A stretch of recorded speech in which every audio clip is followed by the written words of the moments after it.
اعوذ باللہ من الشیطان الرجیم بسم اللہ الرحمن الرحیم لا اکراہ فی الدین قد تبین الرشد من الغی فمن یکفر بالطاغوت ویؤمن باللہ فقد استمسک بالعروۃ الوثقی لا انفصام لها واللہ سمیع علیم اللہ ولی الذین آمنوا یخرجهم من الظلمات الى النور والذین کفروا اولیاؤهم الطاغوت یخرجونهم من النور الى الظلمات اولئک اصحاب النار هم فیہا خالدون الم تر الی الذی حاج ابراہیم فی ربہ ان آتاہ اللہ الملک اذ قال ابراہیم ربی الذی یحیی ویمیت قال انا احیی وامیت قال ابراہیم فإن اللہ یأتی بالشمس من المشرق فأت بها من المغرب فبہت الذی کفر واللہ لا یہدی القوم الظالمین صدق اللہ العظیم۔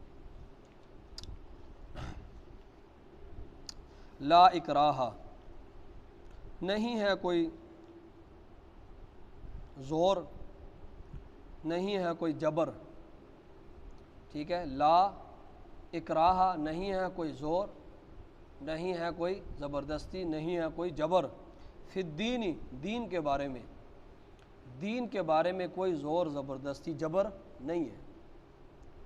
قد، تحقیق کے ساتھ، تبینہ، خوب واضح ہو چکی، اور رشد، نیکی اور بلائی، تحقیق کے ساتھ خوب روشن ہو چکی نیکی اور بلائی، من الغی، گمراہی سے، من الغی، گمراہی سے، تحقیق خوب روشن ہو چکی ہے نیکی اور بلائی کس سے؟ گمراہی سے۔ فمن یکفر، پس جس نے انکار کیا، بالطاغوت، طاغوت کا، پس جس شخص نے انکار کیا طاغوت کا، ویؤمن باللہ، اور ایمان لایا اللہ پر، ویؤمن باللہ، اور ایمان لایا کس پر؟ اللہ پر، فقد استمسکا، پس تحقیق کے ساتھ، استمسکا، اس نے پکڑ لیا، بالعروۃ الوثقی، عروہ دستہ، عروہ کا مطلب دستہ، الوثقی، جو اس کا ترجمہ یہ دونوں کر لیں، جو مضبوط کڑا یا رسی ہے، ٹھیک ہے، وہ دستہ جو مضبوط کڑا ہے یا رسی ہے، ٹھیک ہے، جس نے انکار کیا طاغوت کا اور ایمان لایا کس پر؟ اللہ کا، فقد استمسکا، پس تحقیق اس نے پکڑ لیا مضبوط کڑے کا دستہ یا رسی، لن انفصام لہا، نہیں ہے چھوٹنا اس کے واسطے، ٹھیک ہے، نہیں ہے ٹوٹنا، ٹھیک ہے، لن انفصام لہا، نہیں ہے ٹوٹنا اس کے واسطے، مطلب یہ ہے کہ وہ ایسا دستہ ہے کہ وہ ٹوٹے گا نہیں، ٹھیک ہے، وہ ایسا دستہ ہے کہ اس کے لیے ٹوٹنا نہیں ہے، لن انفصام لہا، نہیں ہے اس کے واسطے ٹوٹنا، واللہ، اور اللہ تعالیٰ، سمیع، سننے والا ہے، علیم، جاننے والا ہے، اللہ، اللہ، ولی الذین، آقا ہے، سرپرست ہے، الذین، ان لوگوں کا، آمنو، جو ایمان لائے، اللہ رب العزت آقا ہے، سرپرست ہے ان لوگوں کا جو ایمان لائے، یخرجہم، ان کو نکالتا ہے، من الظلمات، اندھیروں سے، من الظلمات، اندھیروں سے، الی النور، روشنی کی طرف، ٹھیک ہے، جو ایمان لائے اللہ رب العزت ان کا سرپرست ہے، ان کا آقا ہے، ان کا ولی ہے، اور وہ اللہ رب العزت ان کو اندھیروں سے نکالتا ہے روشنی کی طرف، والذین، اور وہ لوگ، کفروا، جنہوں نے کفر اختیار کیا، اولیاؤہم الطاغوت، طاغوت ان کے دوست ہیں، ان کے دوست کون ہیں؟ طاغوت ہے، ٹھیک ہے، جنہوں نے کفر کیا، اولیاؤہم الطاغوت، ان کے دوست طاغوت ہیں، یخرجونہم، وہ ان کو نکالتے ہیں، من النور، روشنی سے، الی الظلمات، اندھیروں کی طرف، ٹھیک ہے، وہ طاغوت ان کو نکالتے ہیں کس سے؟ روشنی سے اندھیروں کی طرف، اولئک اصحاب النار، وہ لوگ آگ والے ہیں، ہم فیہا خالدون، وہ ہمیشہ جہنم میں جلتے رہیں گے۔ الم ترى، کیا آپ کو معلوم نہیں ہے، الی الذین، اس شخص کے بارے میں، حاج،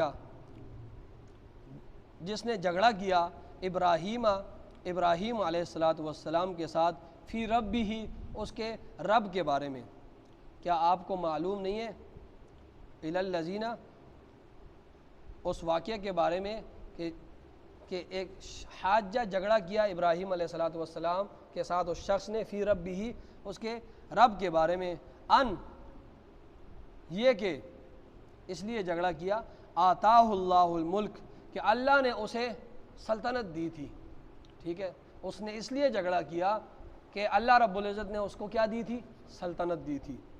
اذ قال جب کہا ابراہیم علیہ السلام نے ربی الذی میرا رب وہ ہے یحیی جو زندہ کرتا ہے وہ یمیت اور مارتا ہے، میرا رب وہ ہے جو زندہ کرتا ہے اور مارتا ہے۔ قال اس نے کہا انا احیی و امیت میں بھی زندہ کرتا ہوں اور مارتا ہوں، میں بھی زندہ کرتا ہوں اور مارتا ہوں۔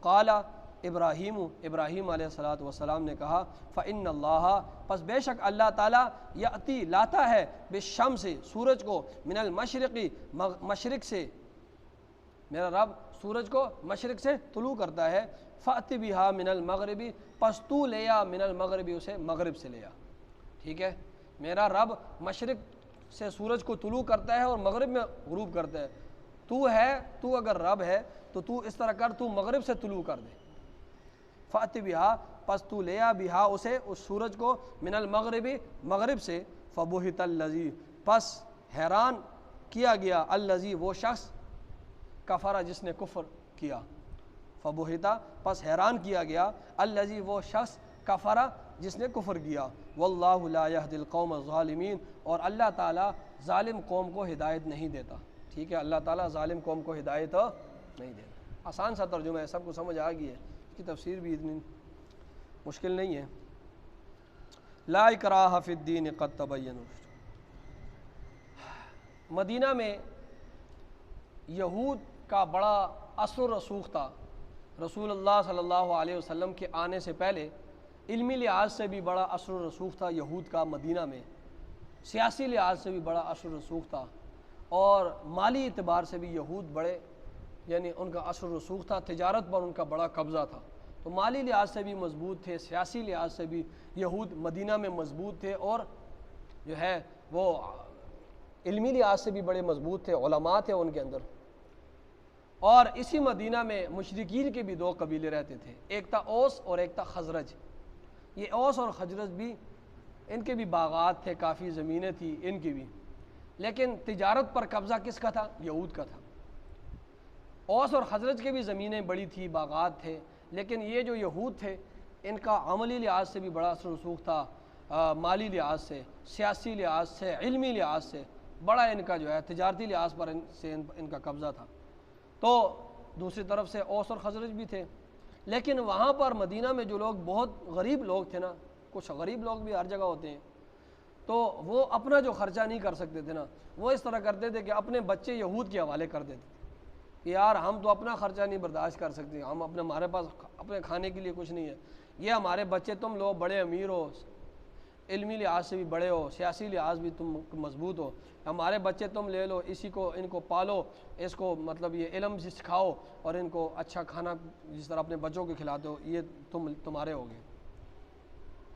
تو جب رسول اللہ صلی اللہ علیہ وسلم مدینہ آئے اور اسلام پھیلا مدینہ میں اور مسلمان ہوئے اوس اور خزرج، تو انہیں یہ فکر لائی گئی کہ ہمارے بچے تو ہم نے یہود کے حوالے کیے۔ اب ان میں سے ایک صحابی ہے ابو الحسین،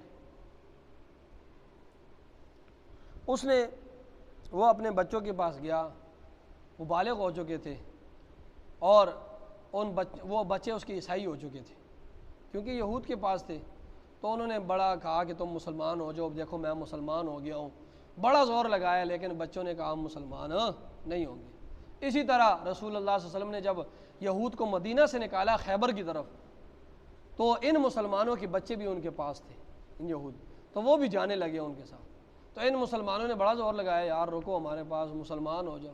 انہوں نے کہا وہ تو بالغ ہو چکے تھے، یہودی ہو چکے تھے، یہودیوں کا رنگ ان پر چڑھ گیا تھا، انہوں نے کہا ہم ان کے ساتھ جائیں گے، یہ ہمارے باؤ ہے، ہم تمہارے باپ ہیں، انہوں نے کہا انہوں نے سب ہمیں کھلایا پلایا اور تعلیم دی ہے، ہم یہودی ہیں، ہم مسلمان نہیں ہوں۔ تو بڑا زور لگایا مسلمانوں نے، لیکن وہ نہیں ہو۔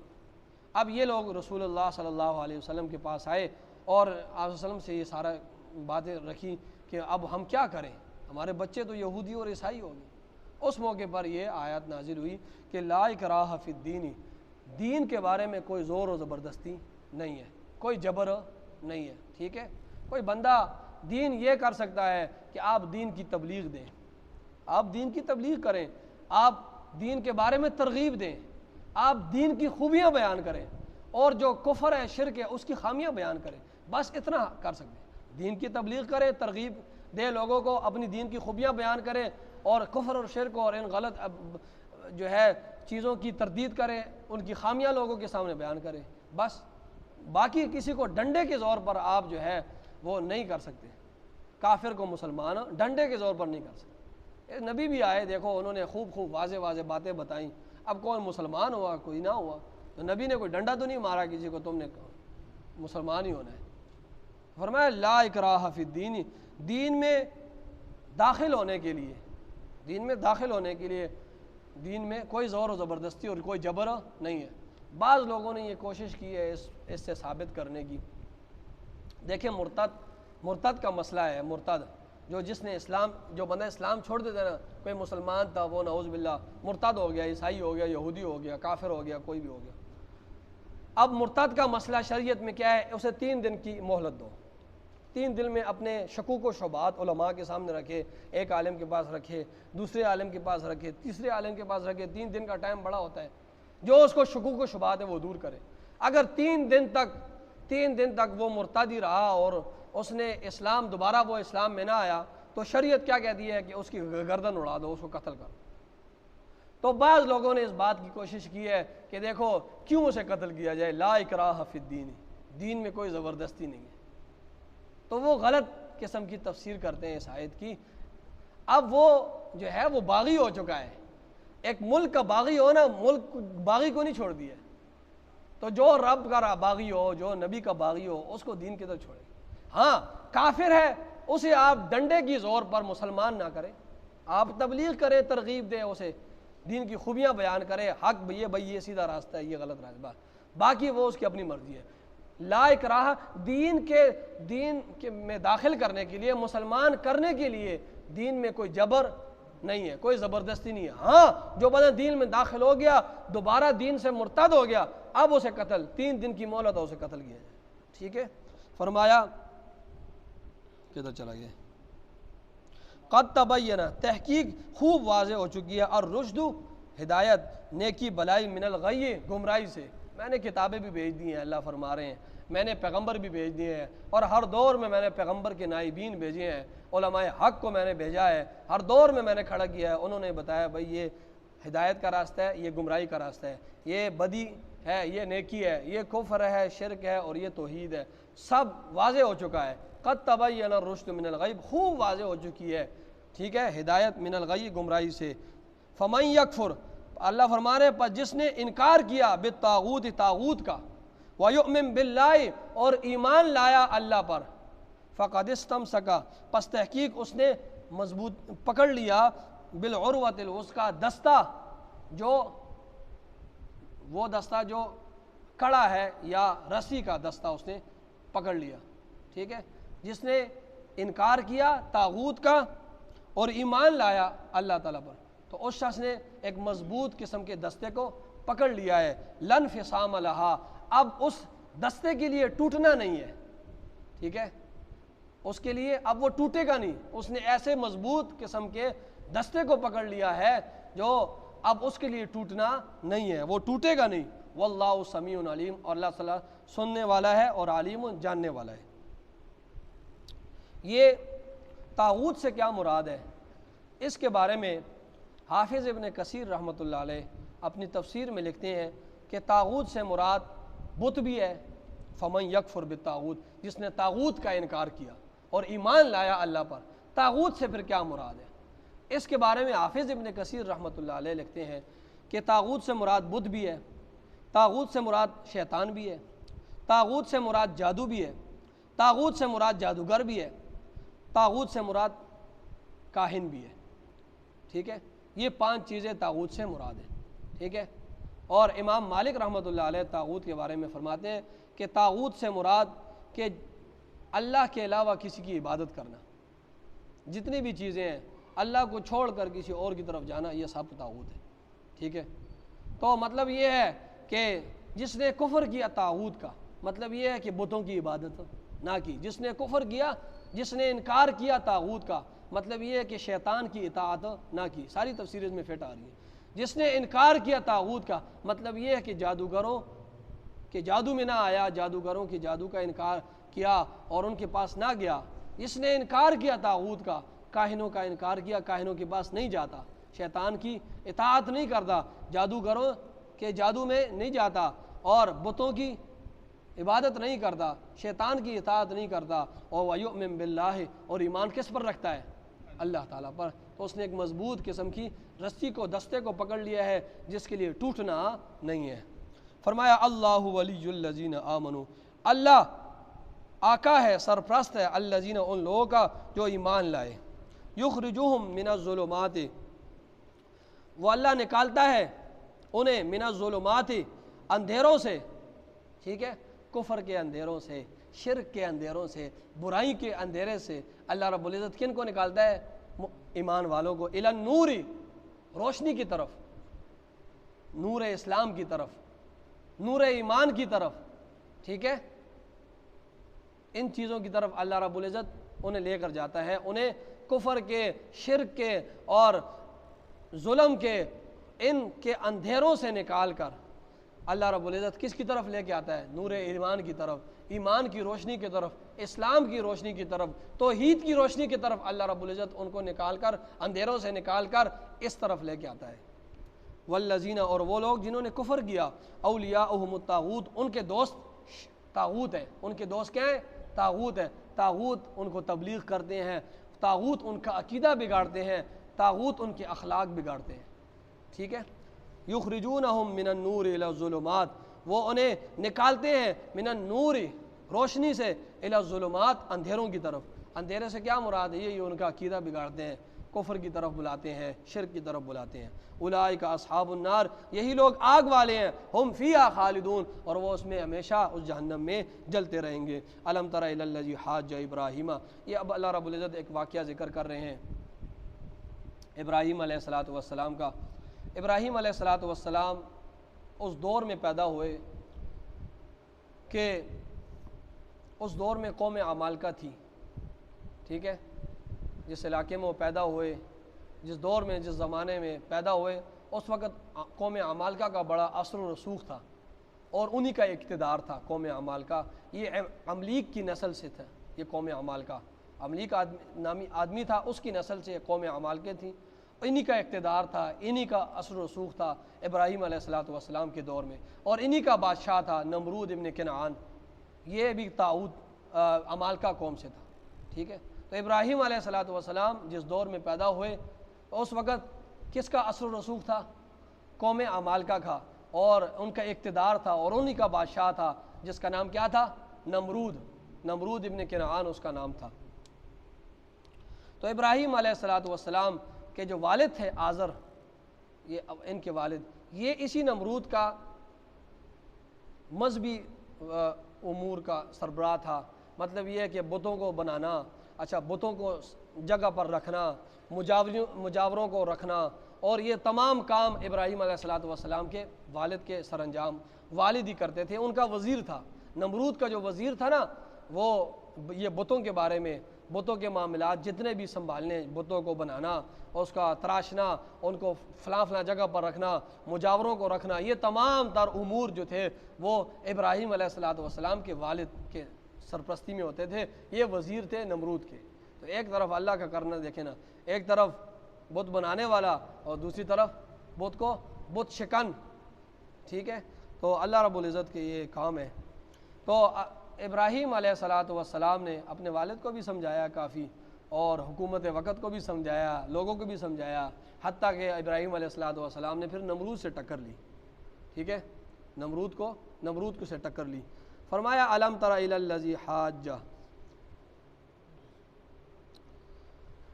علامہ حازم رحمۃ اللہ علیہ بڑے چوٹی کے مفسر ہیں، انہوں نے بہت اچھی تفسیر لکھی ہے۔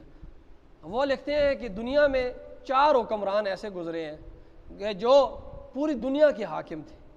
دنیا میں 4 حکمران ایسے گزرے ہیں جو پوری دنیا پہ ان کی حکومت تھی۔ 2 کافر گزرے ہیں اور 2 مسلمان۔ جو 2 کافر تھے ان میں ایک نمرود تھا، اس کی پوری دنیا پر حکومت تھی، یہ کوئی چھوٹا حاکم نہیں تھا۔ اور ایک جو بخت نصر تھا، یہ بھی نصرانی مجوسی تھا. یہ بخت نصر اور نمرود یہ دو کافر تھے، اور دو مسلمان پوری دنیا پر حاکم رہے ہیں، ایک سلیمان علیہ السلام اور ایک ذوالقرنین. ٹھیک ہے، ذوالقرنین ان کی پیدائش بھی یونان میں ہوئی، اور یہ ابراہیم علیہ السلام کے قریب زمانے میں. اور یہ نمرود کی عمر بعض تفسیروں میں آتا ہے کہ 400 سال تھی اس وقت. فرمایا علم ترا، کیا آپ کو معلوم نہیں ہے، الالذی، اس واقعے کے بارے میں، الالذی حاجہ، کہ لڑائی کی، حاجہ جھگڑا کیا، ابراہیم علیہ السلام کے بارے میں. کس نے جھگڑا کیا؟ نمرود نے. فی ربہ، اس کے رب کے بارے میں. ابراہیم علیہ السلام ان سے جھگڑ رہے تھے، مطلب یہ ہے کہ انہیں توحید کی دعوت دے رہے تھے اور توحید پر قائل کر رہے تھے ابراہیم علیہ السلام انہیں، لیکن وہ بار بار ابراہیم علیہ السلام کے ساتھ جھگڑ رہا تھا. ٹھیک ہے، ابراہیم علیہ السلام بار بار انہیں کس کی دعوت دے رہے تھے؟ توحید کی، اور توحید پر قائل کر رہے تھے. تو کیا آپ کو معلوم نہیں ہے، الالذی، اس شخص کے بارے میں، حاجہ جو جھگڑ رہا تھا. علم ترا، کیا آپ کو معلوم نہیں ہے، الالذی، اس شخص کے بارے میں، حاجہ جو جھگڑ رہا تھا، ابراہیم علیہ السلام کے ساتھ، فی ربہ، اس کے رب کے بارے میں، ان آتاہ اللہ الملک. یہ جملہ معترضہ ہے. ٹھیک ہے، یہ کہ اللہ رب العزت نے اسے سلطنت دی تھی، تو اس کا مطلب یہ تھا کہ اللہ کو مانتا ہے، اللہ کی مانتا، تو سلطنت دی ہے تو اس نے اللہ کا انکار ہی کر دیا، خود ہی اپنے آپ کو خدا کہنے لگا. تو فرمایا اذ قال ابراہیم، جب کہا ابراہیم علیہ السلام نے، ربی الذی یحیی و یمیت، میرا رب وہ ہے جو زندہ بھی کرتا ہے اور مارتا بھی ہے. نمرود نے کیا کہا؟ قال، اس نے کہا انا احیی و امیت، میں بھی تو زندہ کرتا ہوں اور مارتا ہوں. ٹھیک ہے، میں بھی زندہ کرتا ہوں اور مارتا ہوں. اس نے اس طرح کیا. ابھی ابراہیم علیہ السلام کھڑے تھے دربار میں، اس نے ایک مجرم جس کے بارے میں عدالت نے فیصلہ دے دیا تھا کہ اب اس کو سزائے موت ہونی ہے، ہاں وزیر اعظم صدر رحم کی اپیل کر دے تو وہ الگ بات ہے. اب اس نے جس کے بارے میں فیصلہ ہو چکا تھا اس کو بلایا اور اسے چھوڑ دیا، کہا جا تجھے کوئی سزا نہیں ہوگی، اسے رہا کر دیا. اور دوسرا ایک بے قصور تھا، اس کو لا کر پھانسی کے پندے پر چڑھا دیا اور کہا انا احیی و امیت، میں بھی زندہ کرتا ہوں اور مارتا ہوں. یہ کوئی بڑی بات ہے؟ تم کہتے ہو میرا رب وہ ہے جو زندہ کرتا ہے. حالانکہ اس کو سمجھ نہیں آئی. ابراہیم علیہ السلام کا کہنے کا مقصد یہ تھا کہ جو بغیر اسباب کے، بغیر ظاہری اسباب کے، وہ میرا رب وہ ہے جو مارتا بھی ہے اور زندہ کرتا ہے. اس طرح تو ہر ڈاکو اور جتنے بھی ہیں گولیوں کے ساتھ مارتے ہیں، اللہ سارے خدا بن گئے کیا؟ مطلب جتنے بھی قاتل ہیں جو لوگوں کو قتل کرتے ہیں تو وہ بھی کہیں کہ ہم بھی زندہ کرتے ہیں مردہ، کہ ہم بھی خدا بن گئے. ایسے تو نہیں ہے نا. ابراہیم علیہ السلام کا کہنے کا مقصد یہ تھا کہ میرا رب وہ ہے جو بغیر ظاہری اسباب کے مارتا بھی ہے اور زندہ بھی کرتا ہے. لیکن اسے سمجھ نہیں تھی، موٹا دماغ تھا اس کا. اس نے کہا میں بھی زندہ کرتا ہوں اور مارتا ہوں. قال ابراہیم، اب ابراہیم علیہ السلام نے اس سے مزید بحث نہیں کی. اب اس کو ایک مزید واضح اس کی طرف ایک اور دلیل دی اپنے رب کے ہونے کی.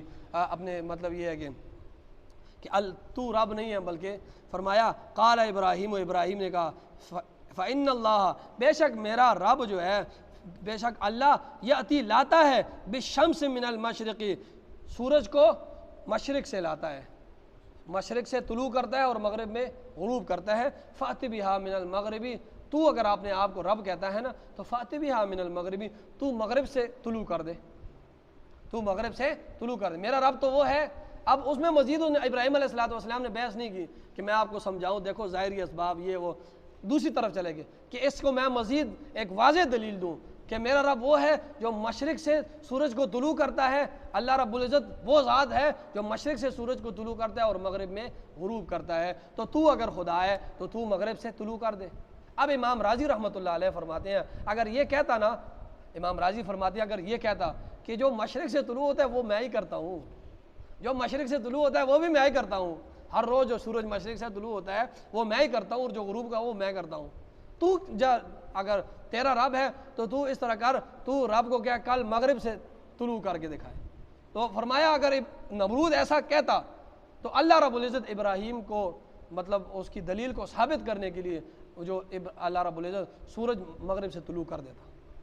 ٹھیک ہے، اگر وہ یہ بات کرتا تو اللہ رب العزت مغرب سے سورج کو طلوع کر دیتا. اور یہ ہوگا بھی قرب قیامت، سورج مغرب سے طلوع ہوگا اور جب سورج طلوع ہوگا اس کے بعد توبہ کا دروازہ بند ہو جائے گا. اس کے بعد 120 سال تقریباً پھر دنیا کا معمول چلتا رہے گا. اس کے بعد اسرافیل علیہ السلام سور پھونک دیں گے. فرمایا فاتح بہا من المغربی، تو لے آ سورج کو مغرب سے طلوع کر دے. فبہت الذی کفر، پس حیران ہو گیا الذی وہ شخص کفرا جس نے کفر کیا، جو کافر تھا. اب اسے کوئی بات ہی نہیں بن رہی تھی، تو چل تو لے آ مغرب سے طلوع کر دے. اب وہ اس کو کوئی بات ہی نہیں بن رہی تھی، وہ حیران پریشان رہ گیا. واللہ لا یہدی القوم الظالمین، اور اللہ تعالیٰ ظالم قوم کو ہدایت نہیں دیتا. جو لوگ کفر پر اور شرک پر ڈٹی رہے نا، تو اللہ رب العزت انہیں زبردستی ہدایت نہیں دیتا.